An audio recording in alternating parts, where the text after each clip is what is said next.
KA. This afternoon, officers at 322 received a call of a family disturbance in about the 7500 block of St. Amant Place.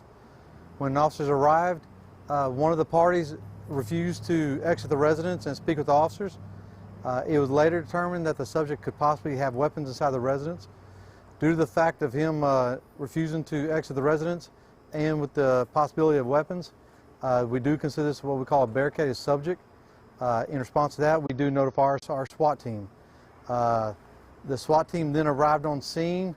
They attempted to make contact with the subject on numerous occasions with no answer. Feeling that there might be something wrong with the subject on the inside, SWAT did make entry on a check welfare.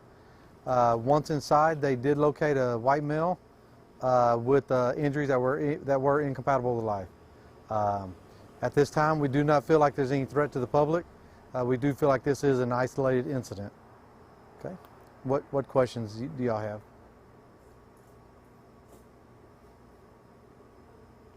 Had you not heard when did SWAT decide to make entry?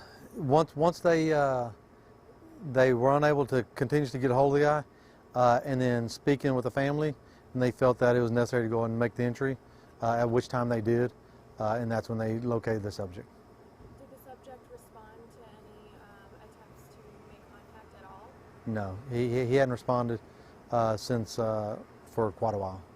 Have you determined at what time the subject?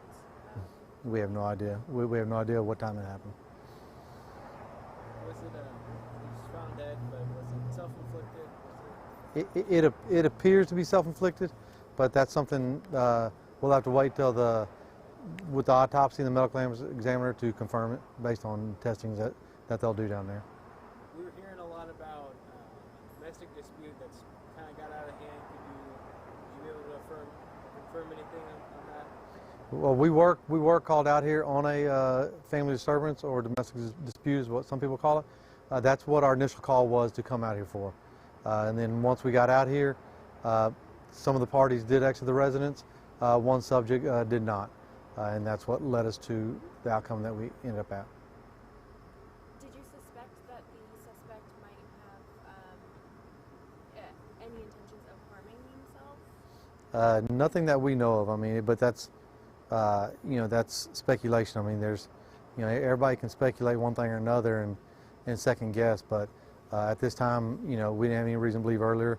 But due to the fact of him not exiting the residence whenever they were trying to make contact, and everybody else did, and then the possibility of there being weapons, we do it in the safety of everybody involved to try to go and get in there, and because if somebody is injured, we want to be able to administer first aid as quickly as possible. Did you have crisis negotiators communicate with the subject at all? They attempted. The hostage negotiators were here. Once SWAT is called, that they're part of the call out, and so they did arrive, and they've been attempting to communicate with the subject the entire time. We heard a loud, I'm assuming, was that a flash bomb? It'd be a flashbang. Flashbang? Yeah, it's whenever they're ready to make entry, and in that way that gives the SWAT team members a chance to make the entry. Is there any different protocol between when you believe a subject might be a threat to the public versus the subject being a potential threat to themselves? It all depends on the containment of the situation. If we're contained in a certain residence, all that what we're going to do is determine on if we feel like the subject's going to be a danger to the surrounding public, then we're going to widen our perimeter. We're going to keep people back a lot farther away. Depending on what kind of weapons that they possibly might have, we're going to be out of range of those type of weapons. It's different if you're talking about somebody that has a knife, and it's different if you're talking about somebody that has a high caliber rifle. It's two totally different situations and scenarios. But our ultimate goal is to try to talk the subject into coming out and have a peaceful ending. I mean, that's the best case scenario for any situation we go to. The last thing we ever want to do is to have a situation where somebody feels like there's no other way out, or for some other reason they just feel the need that they must take their own life. that's not what we want, and that's obviously the worst case scenario. You got to feel for the family. That's not something they asked for, but is now something that they will have to continue to live with and deal with for the rest of their lives. So, Anything else? I don't think so. All right. Cool. All right. Good.